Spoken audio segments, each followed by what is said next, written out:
Pekný dobrý deň, vítam vás na výstave Danubius Gastro 2012. Dneska máme 19. januára, čo je prvý oficiálny deň výstavy. Z celého Slovenska aj zo zahraničia prišlo množstvo výstavovateľov, je ich tu skoro 200 a medzi nimi je aj naša spoločnosť Asseco Solutions. Možno ju poznáte ešte ako bývalý datalog. Tí z vás, ktorí by sa pýtali, čo tu robíme, tak vám hneď aj odpoviem. Robíme software pre hotelové a reštauračné systémy. Ponúkame množstvo služieb a množstvo modulov, takže verím tomu, že aj tí z vás, ktorí nemali možnosť prísť na túto výstavu, si prídu na svoje prostredníctvom tohoto videa. Sme pred hotelom Helios, ale nie je to hociaký hotel. Ako vidíte, je to v podstate imaginárny hotel, do ktorého vstupujete cez recepciu. Tak ako v bežnom živote, keď sa chcete ubytovať, prídete na recepciu, kde sa zaregistrujete. A práve na tejto recepcii vám môžeme odprezentovať naše informačné systémy, ako to celé beží, ako to celé funguje.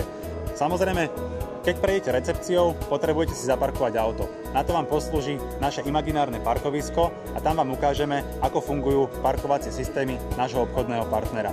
Keď zaparkujete, potrebujete sa dobre najesť. Prídete do našej reštaurácie, kde si objednáte dobré jedlo a tam vám môžeme odprezentovať naše reštauračné systémy Blue Gastro a Horec. Keď sa dobre najete, väčšina ľudí si potrebuje trošku oddychnúť vo wellness centre, v tejto časti našeho stánku. Tam vám odprezentujeme naše wellness systémy našich obchodných partnerov.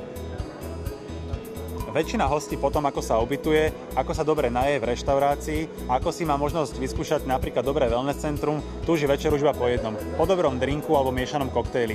V našom imaginárnom hoteli ponúkame aj túto službu. Namiešame vám nie imaginárny, ale skutočný koktejl.